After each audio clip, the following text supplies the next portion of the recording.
Jackie Robinson was halfway through his swing when he saw it coming. Not toward the strike zone.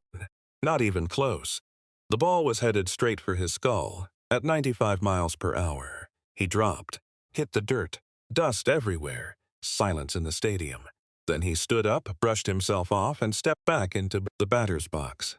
No complaint. No protest. No charging the mound. Just ready for the next pitch. This was the third time today. The seventh time this month. 7 pitches aimed at his head by the same pitcher. Stu Miller, Giants. A man whose fastball had one purpose when Jackie Robinson came to bat. Intimidation through attempted murder. And Jackie? Jackie just kept getting back up. To understand why Jackie Robinson never complained about those 7 headhunting pitches you need to understand baseball in 1949. It wasn't the integrated, carefully regulated sport it is today. It was a game where certain players, certain pitchers, specifically, were encouraged to handle the integration problem their own way. Handle meaning hurt, handle meaning scare, handle meaning make him quit. Stu Miller had been given his orders, not officially, of course. Nobody put it in writing. But the message was clear. Stop Jackie Robinson, whatever it takes. And in 1949, whatever it takes meant throwing at his head 7 times. The first pitch came on June 3rd. Polo Grounds, New York, Giants versus Dodgers. First inning. Jackie's first at-bat of the series. Miller on the mound, 22 years old. Tall, lean, control pitcher usually. Not a power pitcher, not a headhunter. Not yet anyway. Jackie stepped into the box. Miller went into his windup. First pitch, 95 miles per hour. 6 inches from Jackie's left ear. Jackie dropped. Instinct, survival. The ball passed where his head had been a fraction of a second earlier, hit the backstop. Umpire said nothing. Warning? No warning, just ball 1. Jackie stood up, brushed the dirt off his uniform. Looked at Miller. Miller looked back, no apology. No accident in those eyes. Deliberate, calculated, intended.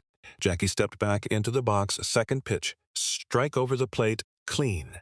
Professional, third pitch, ball outside. Fourth pitch, swung. Line drive, single, first base, safe. Jackie standing on first base, breathing, thinking.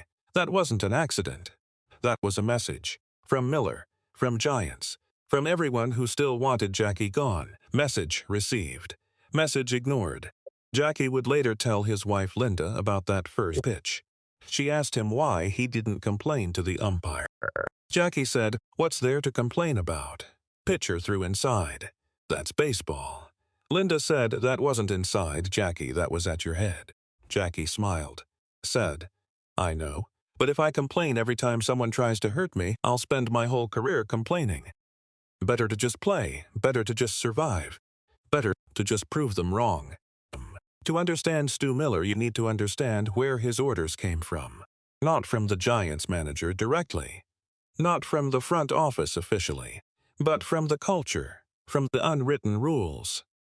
From the old guard who saw Jackie Robinson as a threat to everything they believed baseball should be. Miller grew up in Missouri. Small town. Segregated. He'd never played with a black teammate. Never competed against black athletes. Never considered them equals. Then came Jackie. Breaking the color barrier. Changing the game. Challenging everything Miller had been taught. And Miller was just a rookie trying to make it in the big leagues. Trying to impress the veterans, trying to prove he belonged. When the older pitchers told him, "There's one way to handle Robinson. You throw at him, you make him uncomfortable, you make him scared." Miller listened, not because he hated Jackie, because he wanted to fit in, wanted to be accepted, wanted to be part of the club. So when June 3rd came and Jackie Robinson stepped into the batter's box, Miller threw at his head. Not because he was brave, because he was a coward. Hiding behind baseball tradition, hiding behind unwritten rules, hiding behind the orders of men who should have known better. June 10th. Second meeting. Ebbets Field, Brooklyn. Jackie's home stadium, friendly crowd, supportive fans. Didn't matter. Miller was pitching. Fourth inning. Jackie's second at-bat. Miller's first pitch inside.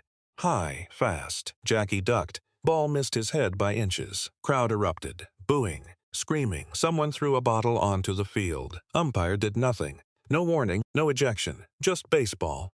Dangerous baseball. Jackie stood up, teammates yelling from dugout, Pee Wee Reese shouting at umpire. "Throw him out! He's trying to kill him!" Umpire shook his head. Pitch was inside. That's all. Control your dugout. Jackie waved at Pee Wee. "Calm down, I'm fine. Back to the box. Second pitch, strike. Third pitch, ball. Fourth pitch." Jackie swung, ground ball out, but alive. That's what mattered. Alive. After the game, reporters asked Miller about the inside pitches. Miller's answer, "I'm establishing the inside corner. Robinson crowds the plate. He needs to know I own that space." Reporter asked, "You almost hit him in the head. That establishing the corner?" Miller smiled, said, "Pitching is intimidation. If batters aren't afraid, they'll dig in. They'll own you. I'm not letting anyone own me." Reporter wrote it up. Miller denies headhunting, says he's just pitching inside. League read it, did nothing. Because in 1949, throwing at Jackie Robinson's head, it wasn't a crime, it was strategy. To understand why Jackie never charged the mound, you need to understand his promise to Branch Rickey. February 1947.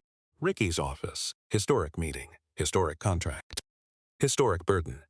Rickey told Jackie 3 years. 3 years, you cannot fight back, no matter what they do, no matter what they say, no matter how dangerous it gets.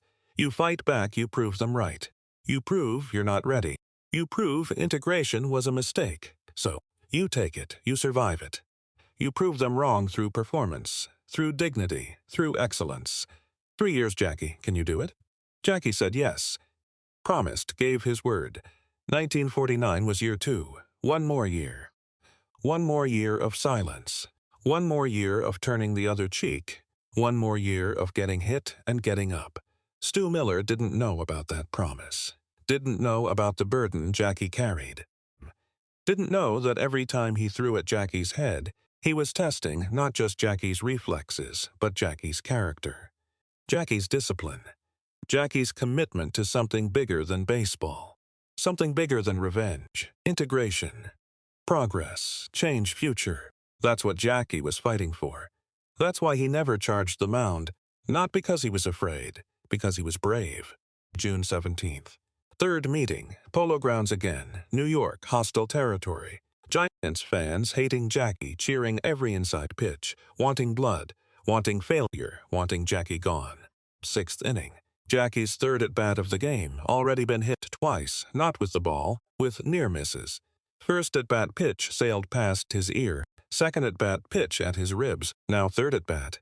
Miller on the mound, tired, sweating, losing control, losing composure. Jackie digging in, ready, focused. Alive first pitch. Fastball, high, inside, 2 inside. Jackie dropped, ball hit his helmet.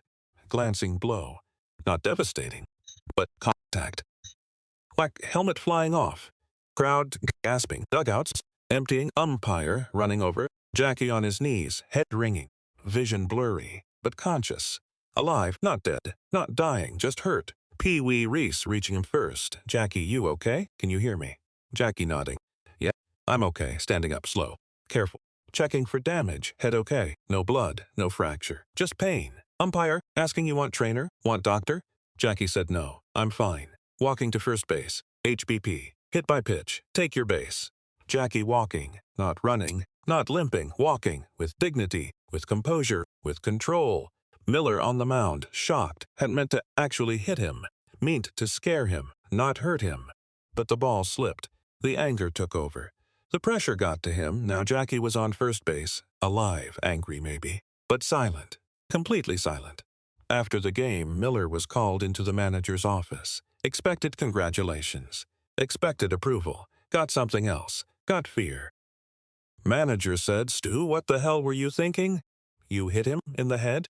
Miller said, "I didn't mean to. Ball slipped." Manager said, "Ball slipped? You've thrown at him 6 times this month. 6 times. Now you actually hit him. You know what this looks like? Looks like intent. Looks like assault. Looks like we're trying to kill the first black player in baseball." Miller said, "I was just pitching inside." Manager cut him off. "You were headhunting. Everyone knows it. League knows it. Commissioner knows it. Robinson knows it. And Robinson is not complaining, not protesting, not charging the mound. You know why? Because he's smarter than you. He's making you look like a thug, making us look like thugs, making the whole league look bad. Knock it off, Stu, or you're done. Miller left the office confused. He'd been following orders, doing what the veterans told him. Establishing dominance, being tough. How was that wrong? How was that different from what everyone else did? But slowly starting to understand. Everyone else threw inside. Miller was throwing at heads. Everyone else intimidated. Miller was attempting murder. And Jackie? Jackie was exposing the difference. By staying silent, by staying composed, by staying alive. Before we continue with what happened when Miller became Jackie's teammate, hit subscribe if you've ever stayed silent when someone tried to hurt you. Drop a like if you know that the best revenge is survival. Comment below where you're watching from. July 1st. Fourth meeting.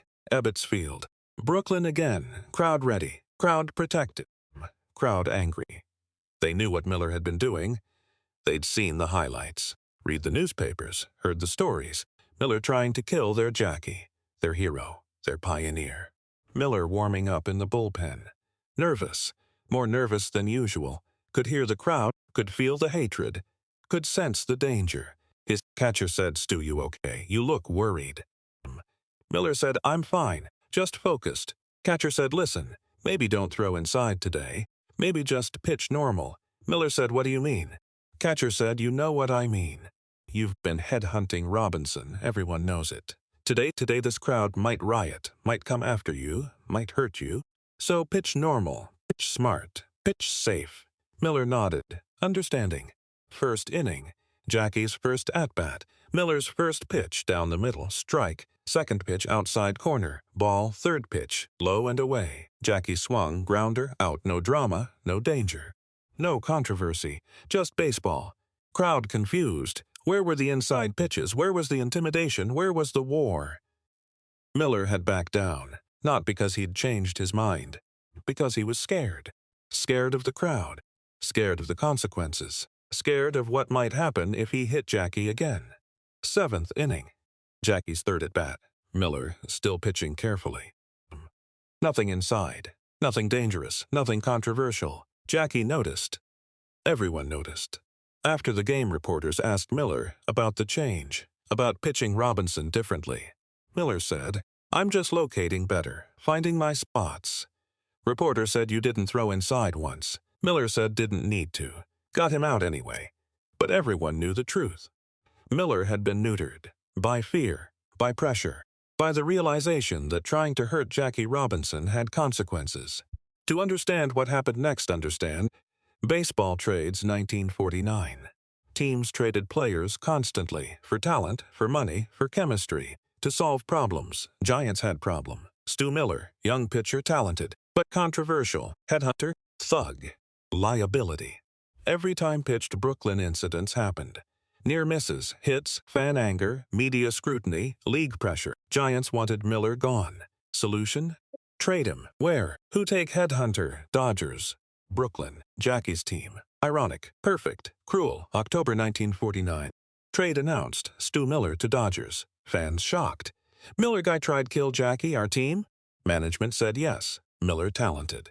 Will be good. But everyone knew real reason. Punishment. Justice. Karma. Make Miller face what he'd done. Make him pitch with Jackie. Make him teammates with man he tried hurt. See if survives. October 15th, first day. Miller arriving Dodgers facility. Nervous, terrified. Walking locker room. Opening door. Silence. Everyone stopped. Stared. Remembered. 7 pitches. Miller's shame. Jackie there. Corner putting on cleats. Number 42. Looked up. Saw Miller. No expression. No anger. No welcome. Just awareness. Miller frozen. Should apologize? Should hide? Pee Wee Reese decided. Walked over, said Miller. Welcome, Brooklyn. Your locker there, pointed, away from Jackie. Miller said thanks, started walking, stopped, turned, said, Jackie, can I talk? Jackie said sure. Miller walked over, slow, careful, respectful, stopped 3 feet away. Said, Jackie, want to apologize for what I did, for throwing at head, for hitting you. Know it wrong, dangerous. Jackie cut off, said Stu. 7 pitches, Miller nodded. I know. 7 times I dropped, I know. 7 times I got up, I know. Jackie stood, looked Miller eye to eye, said, didn't stop me, Stu. Failed. I'm here to play, here to win, here to prove something bigger now. Now you'll help me. Welcome to Dodgers. Extended hand. Miller stared. Jackie forgiving him, just like that, took hand. Shook it. Felt strength, felt character, felt lesson. This courage. Not throwing at head, forgiving. Who threw at yours? To understand why Jackie forgave Miller, understand Jackie's philosophy. Told reporters later. Told teammates, told family, holding grudges, waste energy, revenge, distraction, anger, burden. Didn't come to punish, came to change. Change requires forgiveness.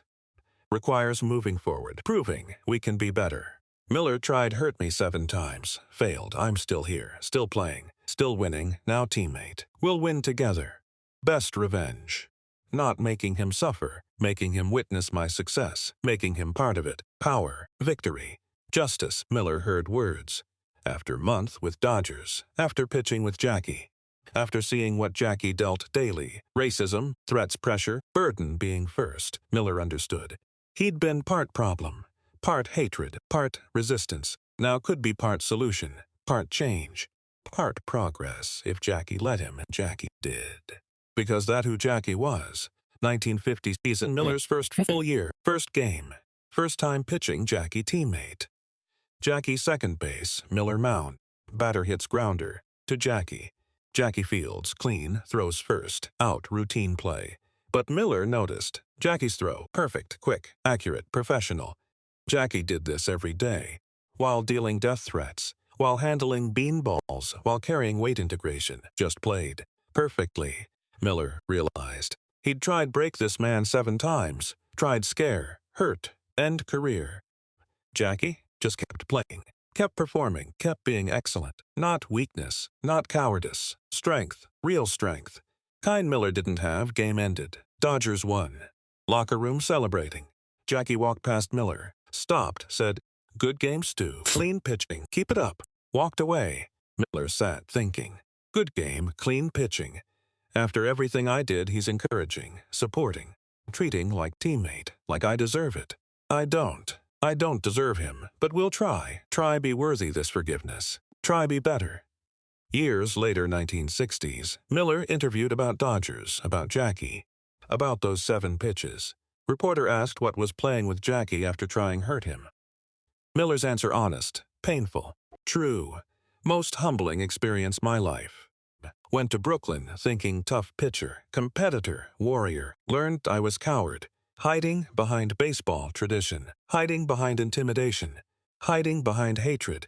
Jackie showed real courage. Not fighting back when you have every right. Not complaining when targeted. Not seeking revenge when someone tries kill you. 7 times that courage. Threw at his head 7 times. Hit him once. He forgave me. Not because weak, because strong. Stronger than I'll ever be. Reporter asked, regret those pitches? Miller said every day. 7 pitches defined my career. Not statistics, not wins, not achievements. 7 times tried hurt, man-changing world. 7 times wrong side history. 7 times he got back up. That's what I remember. That haunts me. That taught me. You don't measure man by how hard he hits. Measure by how responds when hit. Jackie got hit 7 times by me, countless times others. Never hit back, never complained, never quit, just kept playing. Winning, changing world, champion, hero, lesson learned too late, but learned forever. 7 pitches became legend, not because unusual, headhunting common 1949, because how Jackie responded. By not responding, by staying silent, by getting back up, by forgiving. Miller part of legend, not as villain, as student, man who tried break Jackie and got broken instead. Not physically, morally, emotionally, spiritually, broken by realization he'd been wrong. Jackie was right. Courage isn't violence, it's restraint. Strength isn't intimidation, it's forgiveness. Winning isn't hurting opponent, it's proving them wrong. 7 pitches, 7 lessons, 7 reasons. Stu Miller spent rest life telling anyone, Jackie Robinson, bravest man I ever met. No, because tried break him 7 times. 7 times he proved I was wrong.